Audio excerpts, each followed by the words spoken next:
आज मेरी बेटी की दूसरी शादी थी। उसकी पहली शादी का क्या हुआ, मैं उसे भूल जाना चाहती थी क्योंकि वह बड़ी अजीब घटना थी। लेकिन आज उसकी दूसरी शादी थी। मुझे यकीन था कि वह मेरे बेटे का ख्याल रखेगी। मेरा बेटा बहुत कमा रहा था, अच्छा और बहुत सुंदर था। वह इस परिवार का एकमात्र वारिस था। सभी उसे प्यार करते थे, इसलिए किसी को भी ये बात अजीब नहीं लग रही थी कि उसकी दूसरी शादी इतनी जल्दी हो रही है। पर मेरा दिल धक धक कर रहा था। रात जैसे जैसे नज़दीक आ रही थी, मेरा दिल भी उतनी ही तेज़ी से धड़क रहा था और मैं चिंतित हो रही थी। मेरी बेटी को भी इस बात का पता था और वह भी मेरी ही तरह चिंतित थी और बोली कि अगर आज भी ऐसा ही हुआ तो फिर क्या होगा। मैंने कहा, अपने मुंह से कुछ अच्छा निकालो, मैं पहले से ही बहुत चिंतित हूँ। अब सभी मेहमान आ गए।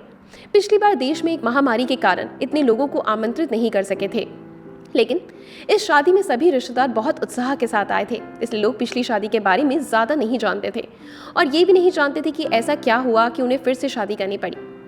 मेरा बेटा इससे बहुत खुश था। कोई समस्या नहीं थी क्योंकि उसकी ये पत्नी पहली पत्नी से कहीं ज़्यादा खूबसूरत थी और उम्र में छोटी भी थी, तो उसे तो खुश होना चाहिए था। सर्दी का मौसम था, ज़्यादातर मेहमान घर में ठहरे हुए थे। समारोह बाहर हो रहा था, नाच गाना चल रहा था, लोग आपस में मजाक कर रहे थे।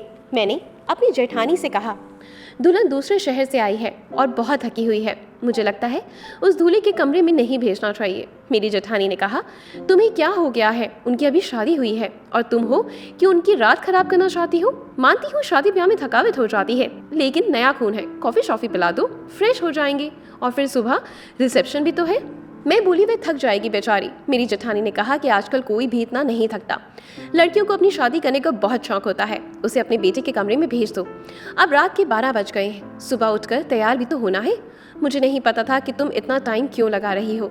सभी रस्में हो चुकी हैं, हर कोई नाच गाकर थक गया है, बेचारी दुल्हन भी कमरे में जाना चाहती है। मेरी जेठानी तो वैसे भी बाल का खाल निकालने में माहिर है, सबसे बड़ी थी, इसलिए सोचा इसलिए उनसे सलाह मशवरा कर लूं। लेकिन उसने मुझे ही बातें बता दी और फिर उसने खुद ही कहा कि अब दुल्हन कमरे में जाएगी। दुल्हन को कमरे में ले जाया गया। बाकी सबको कमरे से निकालकर मैं थोड़ी देर दुल्हन के पास में बैठ गई। मैंने कहा, बेटा तुम अपने परिवार में सबसे बड़ी हो, तुम बहुत ही धैर्यवान लड़की हो, इसलिए मैं तुम्हें पसंद करके आई थी। देखो बेटा, जब शादी होती है तो कुछ चीज़ें ऐसी होती हैं जो हमें पसंद नहीं आती, लेकिन मेरी बच्ची तुम थोड़ा सब्र करना। उसने कहा कि मुझे समझ नहीं आ रहा आप क्या कह रही हैं। मैंने कहा कि अगर मेरा बेटा कुछ उल्टी सीधी बातें करता है तो उसकी बातों पर ध्यान मत देना, कमरे की बात कमरे में ही रखना, सुबह मुझे बता देना, मैं तुम्हारी प्रॉब्लम को सुलझाने की कोशिश करूंगी। मेरी बात सुनकर थोड़ा घबरा गई थी। मैं किस विषय पर बात कर रही हूँ, मैं थोड़ा घबराई हुई थी, लेकिन उसने कहा, ठीक है, मैं पूरी कोशिश करूंगी। अब इस घर की इज्जत भी मेरी इज्जत है। मैं दुल्हन का हाथ थपथपा कर बाहर आ गई। सब अपने अपने बिस्तर पर सोने चले गए। घर में बहुत सन्नाटा था क्योंकि सब बहुत थके हुए थे, इसलिए सब सो चुके थे। जाड़े की रातें वैसे भी शांत होती थी, लेकिन मैं सो नहीं पा रही थी। बहुत देर बाद आखिरकार मैं सोने चली गई, लेकिन मेरी आंखों में नींद नहीं आ रही थी और मेरी आंखें बार बार देख रही थी कि घड़ी की ओर। काश सुबह जल्दी होती तो मेरी सारी चिंताएं खत्म हो जाती। लेकिन जैसे ही 2:30 बजे मैंने एक जोर से चीख सुनी। उसके बाद ही मुझे पता चला कि अब क्या होने वाला है। उसके बाद बार बार चीखें शुरू हो गई। ये एक लड़की की चीखने की आवाज़ें थी और वह लड़की कौन हो सकती है, मैं अच्छी तरह जानती थी। सभी मेहमान भी धीरे धीरे उठने लगे। अचानक मेरे बेटे के कमरे का दरवाज़ा खुला और मेरी बहू पागलों की तरह चीखती हुई बाहर भागी। उसे पता नहीं चला कि उसके पास तो दुपट्टा भी नहीं है। अस्त व्यस्त कपड़ों में बाहर भागती हुई आई। वह घर से बाहर भाग जाना चाहती थी जब कुछ औरतों ने उसे पकड़ा और कहा, बेटा क्या हो गया। उसको संभालने लगी, लेकिन मैं बेहोश हो गई थी। जब कोई बेहोश होता है तो उस पर पानी छींटे वगैरह मारे जाते हैं, लेकिन मेरी बहू तो पानी के छींटे मारने पर भी होश में नहीं आ रही थी। उसका पूरा शरीर ठंडा पड़ गया था। उसे फौरन अस्पताल ले जाया गया। मैं उसे अस्पताल ले जाना नहीं चाहती थी क्योंकि फिर से वही तमाशा बन जाता, लेकिन और कोई चारा नहीं था। बेचारी बच्ची किसी भी तरह होश में नहीं आ रही थी। उसके माँ बाप को भी बुला लिया। उन्होंने भी एक दूसरे के कानों में बातें करनी शुरू कर दी। पता नहीं हमारी बेटी को क्या हो गया, पता नहीं उसके साथ क्या सलूक किया गया है। वे सब लोग मुझे अजीब नज़रों से देख रहे थे। सवाल ही सवाल हर तरफ थे और मैं बेचारी परेशान सी हॉस्पिटल में घूम रही थी। मैंने घर आकर अपने बेटे से पूछना चाहा कि अब उसने क्या किया है, तो वह कमरे में ही नहीं था। उसका फ़ोन भी बंद था। कमरे की हालत बिल्कुल नॉर्मल थी। कोई भी ऐसी हरकत नहीं लग रही थी कि कोई चीज़ टूटी होती या उसने अपनी बीवी पर हाथ उठाया होता। लोगों के सवालों से बचने के लिए शायद मेरा बेटा अरविंद कहीं चला गया था। फिलहाल तो मुझे बहू की फिक्र थी और मैं अस्पताल वापस आ गई। 2-3 घंटे में अस्पताल वालों ने मेरी बहू को छुट्टी दे दी। मेरी बहू हमारे घर नहीं आना चाहती थी, बहुत ज़्यादा घबराई हुई थी। लेकिन उसकी माँ ने उसे समझाया कि तुम्हारे ससुराल ही चलते हैं, नहीं तो लोगों को मैं क्या जवाब दूंगी। लोग तरह तरह की बातें बनाएंगे। मैं भी अपनी बहू को समझाया कि बेटा, सुबह मुंह दिखाई की रस्म पूरी हो जाए फिर अपनी माँ के घर चली जाना, मैं तुम्हें नहीं रोकूंगी। मेरी बात सुनकर मेरी बहू गुस्से में आ गई और बोली, बाहर में गई आपकी रस्में, मैं आपके घर में एक पल भी नहीं रुकूंगी, अपने घर जाऊंगी। और मुझे अपने घर जाने से ना कोई समाज रोक सकता है और ना ही कोई कानून। मैं एक पढ़ी लिखी लड़की हूँ और मुझे अपनी ज़िंदगी अपने तरीके से जीने का हक है। मुझे आपके बेटे के साथ एक पल भी नहीं रहना। मेरी बहू ने अपना फैसला सुना दिया था। मैं चुपचाप आंखों में आंसू लिए उसे देख रही थी। ये तो पहले भी हो चुका था। जब अरविंद की पहली शादी हुई थी, मेरी पहली बहू के साथ भी वही हुआ। वह मेरी पसंदीदा लड़की थी, वह मेरी बेटी की दोस्त थी और वह उसे पसंद करती थी। वह उसे बहुत खुशी के साथ घर लेकर आई थी। इन लोगों ने हमारा बहुत सहयोग किया कि वह एक अमीर पिता की बेटी थी। वह बहुत अच्छी लड़की थी, मुझे भी उसका घर आना अच्छा लगता था। कुछ ही दिनों में मैंने महसूस किया कि जैसे वे अरविंद को पसंद करने लगे हैं और शायद इसलिए रिश्ता भेजा था। लेकिन शादी के बाद उसके साथ भी ऐसा ही हुआ। शादी की पहली रात वो चिल्लाते हुए कमरे से बाहर भागी। उसके बाद मेरी बेटी की शक्ल देखने से भी उसने मना कर दिया। सबने उसे बहुत समझाया कि बेटा अपनी ज़िंदगी के बारे में तो सोचो, लेकिन उसने कहा मेरी ज़िंदगी तो बर्बाद हो गई। अब इस लड़की को भी समझाया जा रहा था, लेकिन वह भी कह रही थी कि अगर मैंने नहीं रहना तो मैं नहीं रहूँगी आपके बेटे के साथ। मेरा बेटा भी कोई जवाब नहीं दे रहा था। पता नहीं क्या चल रहा था, क्या हो गया था। लड़की का बाप बार बार कह रहा था कि उस व्यक्ति को बुलाओ, हम उससे पूछेंगे कि उसने हमारी बेटी के साथ क्या किया है। अरविंद घर आ चुका था। सब उस पर सवालों की बौछार कर रहे थे, लेकिन उसने चुप साध ली थी, कुछ भी नहीं बोल रहा था। थक हार कर सब खामोश हो गए। लड़की के माँ बाप भी अरविंद को भला बुरा और धमका कर चले गए। वे अपनी बेटी को भी साथ ले गए। अच्छा खासा तमाशा हो गया था। सब मेहमानों के सामने नाक कच गई थी। लड़की के माँ बाप ने हमारी बेइज्जती करने में कोई कसर नहीं छोड़ी थी, लेकिन अरविंद अपने मुंह से एक शब्द भी नहीं बोल रहा था। अरविंद के पिताजी तो पहले से ही इस दुनिया से जा चुके थे। सारी बेइज्जती मुझे अकेले ही सहनी पड़ी। घर में जमा लोगों ने भी हमें अच्छी खासी बातें सुना डाली थी। लड़की की माँ तो काबू में ही नहीं आ रही थी, कुछ चीख चीख कर मुझे भला बुरा कह रही थी। लेकिन उसमें उस बेचारी की क्या गलती? आखिर उसकी बेटी की जिंदगी तबाह हो गई थी। आज खुद को वो बहुत अकेला महसूस कर रही थी। मैंने सोचा काश अरविंद के पिता होते तो इतनी जल्दी हिम्मत नहीं हारती। लोगों के ताने को अकेले ही सुनती रही। अरविंद बड़ा था। अरविंद से छोटी मेरी एक बेटी थी जो कॉलेज में पढ़ती थी। सब लोग आपस में कानाफूसी कर रहे थे। अरविंद को लेकर तरह तरह की कहानियां बनाई जा रही थी। कोई कह रहा था पता नहीं शायद अरविंद पागल है, तो कोई कह रहा था अरविंद दिमागी मरीज है, तो कोई कह रहा था पता नहीं उसने नई दुल्हन के साथ ऐसा क्या किया कि वह इतना ज़्यादा डर गई। जितनी मुंह उतनी बातें थी, लेकिन मेरे पास इन सब का कोई जवाब नहीं था। जब लोगों को असल बातें पता ना हो तो वो खुद ही कहानियाँ बना लेते हैं, और खुद ही बनाई हुई उल्टी सीधी कहानियाँ सच से कहीं ज़्यादा खतरनाक होती हैं। लेकिन समस्या तो ये थी कि सच मुझे भी नहीं पता था। ऐसा क्या था कि सुहाग रात को ही मेरी बहुएं मेरे बेटे के कमरे से चीखती हुई भागती थी। उस लड़की ने भी तो मुझे कुछ नहीं बताया। मैंने खुद ही अपने मन में सोचा उसने अपने माँ बाप को कुछ बताया हो। सच जानने के लिए मैंने उनके घर फ़ोन कर दिया। भले ही वह हमसे रिश्ता ख़त्म कर चुके थे, लेकिन इंसानियत के नाते ही मैंने उनका हालचाल लेने के लिए फ़ोन किया। फ़ोन लड़की की माँ ने उठाया। मैंने पूछा अब कैसी तबीयत है आपकी बेटी की? मेरी आवाज़ सुनते ही वह भड़क गई थी और बोली मेरी बेटी अब तक ठीक नहीं हुई है, खबरदार जो आगे से आपने फ़ोन किया। ये सब सुनकर मैं बहुत ज़्यादा परेशान हो गई थी। मेरी पहली बहू के साथ भी ऐसा ही हुआ था। मेरी बेटी ने बताया था कि वह कम से कम 6-7 दिन तक बीमार रही थी। आखिर क्या प्रॉब्लम थी मेरे बेटे को? मुझे कुछ भी समझ नहीं आ रहा था। क्या कमी थी? उसकी पत्नियां उससे डर कर भाग जाती थी। अरविंद की बात करूं तो अरविंद बहुत ही सीधा साधा बच्चा सा था। बचपन से ही कम बोलने वाला था, लेकिन उसके अंदर कोई भी हरकत ऐसी नहीं थी जो अब नॉर्मल होती। अरविंद मेरी पहली संतान थी, इसलिए हमने उसे बहुत ही लाड प्यार से पाला था। लेकिन हमारा इतना लाड प्यार देने से वह बिगड़ा नहीं था। उसे अपनी सुंदरता पर घमंड जरूर था। वह कहता था मेरी खूबसूरती और मेरी स्मार्टनेस के आगे सब पानी भरते हैं। उसको पहनने ओढ़ने का बहुत शौक था। अच्छी अच्छी ब्रांडेड चीज़ें पहना करता था। पढ़ाई में बहुत अच्छा था। नौकरी भी टाइम से कर ली थी। अपनी बहन के लिए भी एक जिम्मेदार भाई था। अपनी बहन श्रुति को कॉलेज लेकर जाता और वापस लेकर आता था। घर के खर्च में अपने पैसे भी देता। कभी मुझसे ऊंची आवाज़ में बात नहीं करता। उसके दोस्त भी कोई ऐसे नहीं थे जो मैं कहती कि गलत संगत में पड़ गया है। कोई नशा भी नहीं करता था। बस उसके कुछ गिने चुने दोस्त थे। सबसे अच्छा दोस्त जो बाहर विदेश में रहता था। कभी कभी उसे फ़ोन कर बात करता था। मुझे भी अपने दोस्त से बात करवाता था। कभी कभी मुझे कहता मम्मी क्यों ना हम श्रुति की शादी इससे कर दें, बहुत ही अच्छा लड़का है। कुल मिलाकर सब कुछ नॉर्मल ही था। लेकिन ये जो 2 बार हुआ था वह बिल्कुल भी नॉर्मल नहीं था। पता नहीं मेरे बेटे में क्या कमी थी। ऐसा क्या करता था अपनी पत्नियों के साथ कि वह भाग जाती थी। दिन धीरे धीरे आगे सरकते गए। अरविंद थोड़ा नॉर्मल हो चुका था, अब घर में थोड़ी बहुत बात करने लगा था। इस बार मैंने सोचा कि अरविंद की तीसरी शादी कराऊं और ऐसी लड़की से कराऊं जो मुझे बताए कि आखिर सुहागरात उनके कमरे में अरविंद ऐसा क्या करता है कि दुल्हन भाग जाती है। अरविंद की दूसरी शादी, दोनों पत्नियों से तलाक हो चुकी थी। मैं ये भी चाहती थी कि ये जो बहुएं आएँ वे मेरे घर में ही रहें, यहाँ से भाग कर ना जाएं। मैं किसी की ज़िंदगी बर्बाद नहीं करना चाहती थी, क्योंकि मैं भी एक बेटी की माँ थी और ये अच्छी तरीके से जानती थी कि तलाक का धब्बा एक लड़की के लिए कितनी बड़ी बदनामी होता है। बहुत सोच विचार के बाद मैं उस नतीजे पर पहुंची कि अरविंद की शादी एक शादीशुदा औरत से करवाऊंगी, जिसकी पहले से शादी हो चुकी हो और वह तलाकशुदा हो या फिर विधवा हो। और जल्दी ही मुझे ऐसी लड़की मिल भी गई। लड़की वालों को भी शादी की जल्दी थी, इसलिए उन्होंने भी ज़्यादा छानबीन नहीं करी। लड़की कम उम्र की थी, लेकिन बहुत ज़्यादा सुंदर नहीं थी, बस ठीक ठाक थी। दुबली पतली और सामान्य से नाक नक्शे की लड़की थी। मैंने लड़की वालों को बताया कि मेरे बेटे की एक शादी हो चुकी है और मेरे बेटे की पत्नी कुछ समय ही रही और फिर वह छोड़कर चली गई। थोड़ा बहुत झूठ बोलना पड़ा, क्योंकि सच बताने की स्थिति में मैं बिल्कुल भी नहीं थी।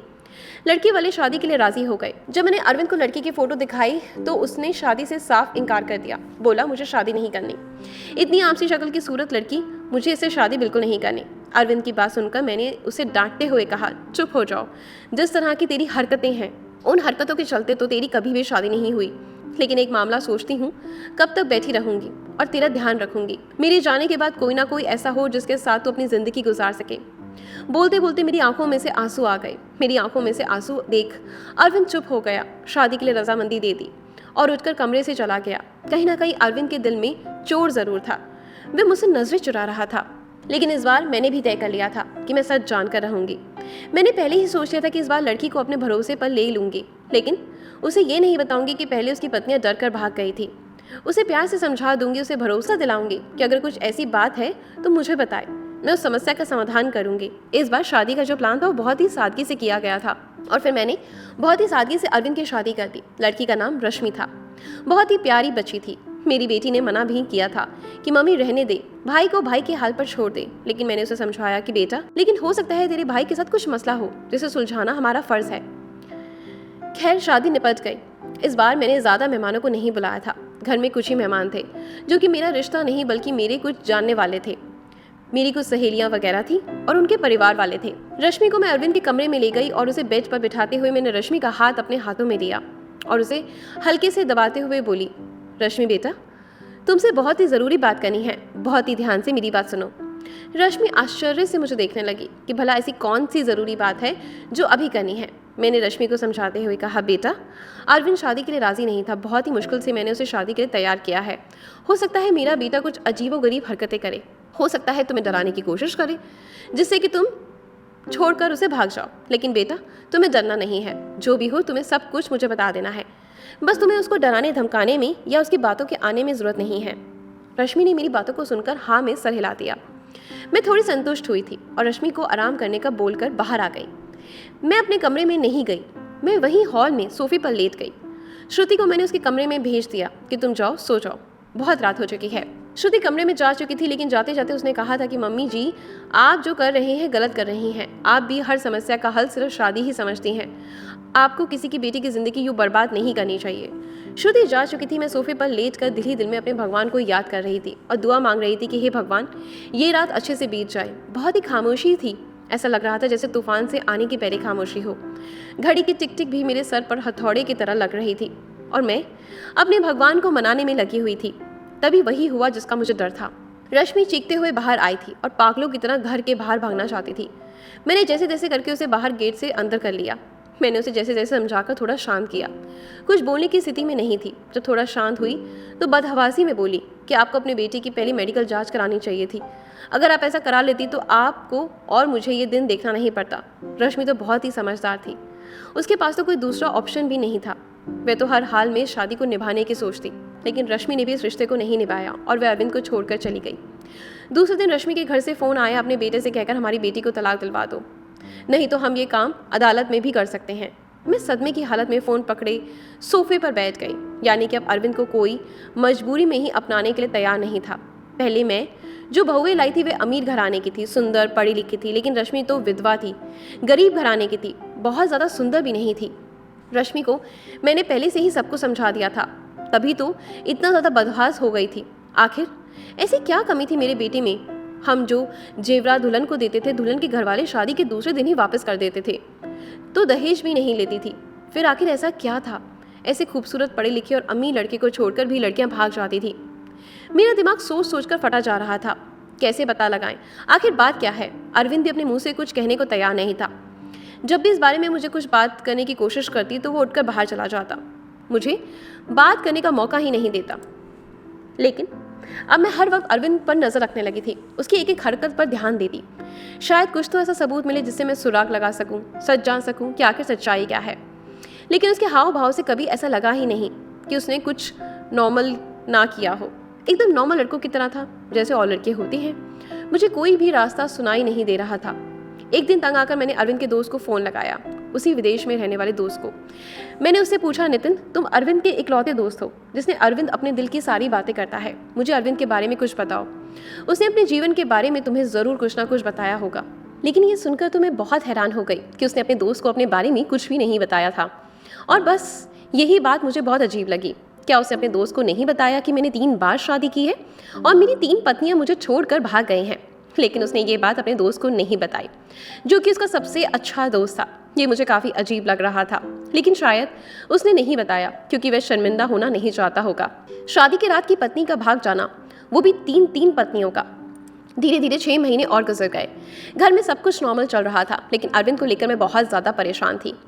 ऐसा क्या था जो दुल्हन शादी की पहली रात ही भाग जाती थी? मैंने एक बार फिर अरविंद की शादी के लिए सोचा और इस बार मैंने ठान लिया कि सच्चाई जानकर रहूंगी। इस बार मैंने लड़की को सब कुछ बता दिया, कुछ भी नहीं छुपाया।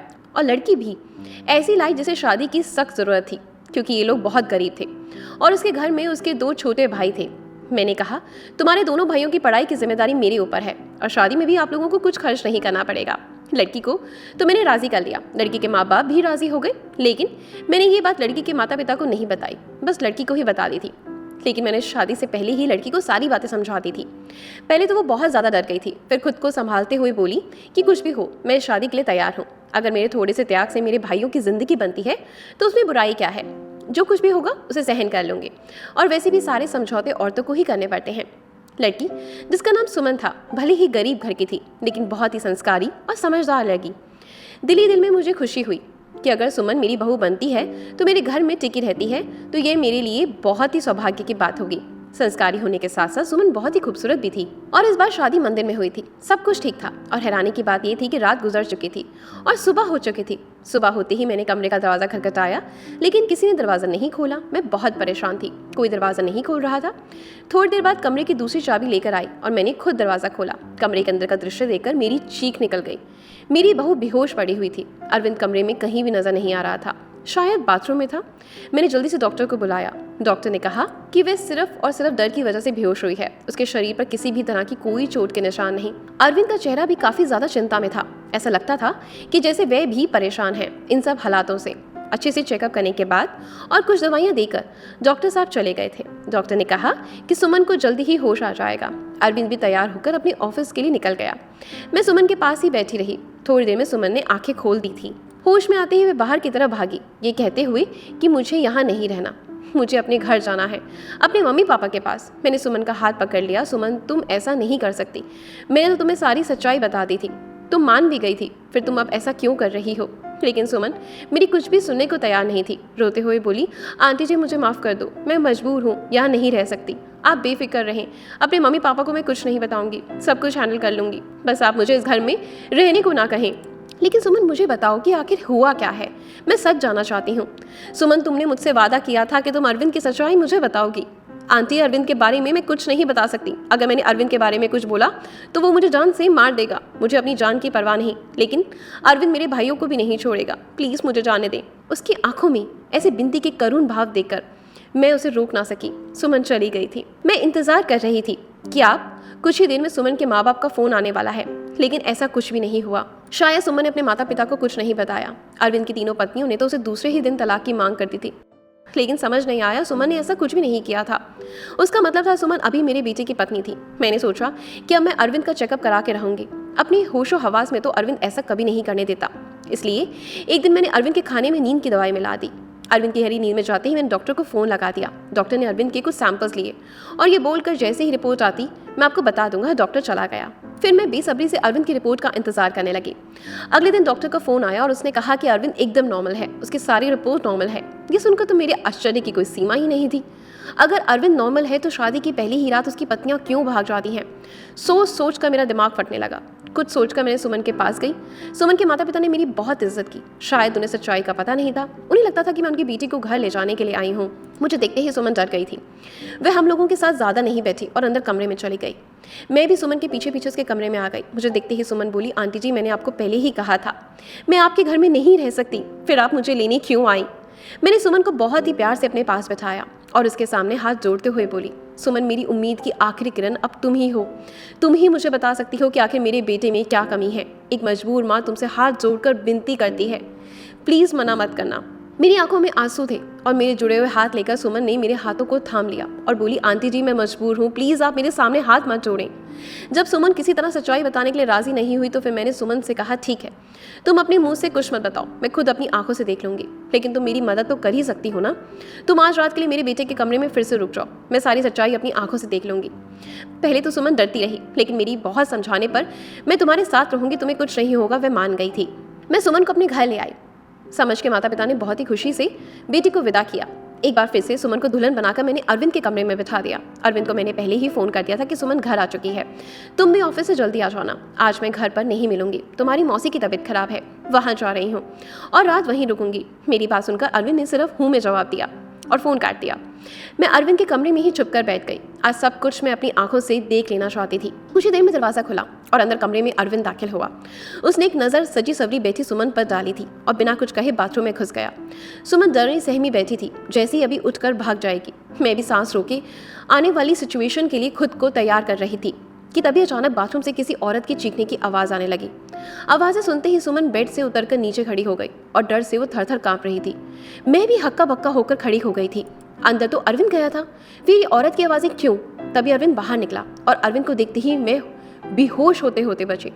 उसने अपना हुलिया एकदम से बदल लिया था। उसने औरतों जैसे कपड़े पहन रखे थे, बहुत ही बेहुदा सा, यूँ कहें कि बहुत ही डरावना सा मेकअप कर रखा था। आंखों में जैसे उसके खून उतरा हुआ था। आवाज़ भी लड़की की तरह निकाल रहा था। तुमसे मना किया था ना मेरी ज़िंदगी में दोबारा मत आना, तुमने मेरी बात नहीं मानी, अब तुम अपनी मौत की जिम्मेदार खुद होगी। बहुत ही भयानक हंसी हंसता हुआ अरविंद सुमन की तरफ बढ़ रहा था। सुमन चीख मारती हुई मेरे पास आ गई और मैं बाहर आ गई थी और अरविंद को रोकने की कोशिश कर रही थी। अरविंद, क्या हो गया है तुम्हें? तुम होश में तो हो? अरविंद ने मुझे जोर से धक्का दिया। कौन अरविंद? परमिला नाम है मेरा। मौका देखकर सुमन कमरे से भाग गई थी। इससे पहले अरविंद फिर से मेरे पास आता, मैं भी कमरे से बाहर निकली और कमरे को बाहर से बंद कर लिया। अरविंद की भयानक हंसी मुझे बाहर तक सुनाई दे रही थी। मैं डरी सहमी सुमन को अपने सीने से लगा लिया, हालांकि मैं खुद भी बहुत ज़्यादा डर चुकी थी। आंटी जी, मुझे नहीं मरना, अरविंद मुझे जिंदा नहीं छोड़ेगा। उसने कहा था अगर मैंने किसी को कुछ बताया तो वह मुझे मार डालेगा, साथ ही मेरे भाइयों को भी।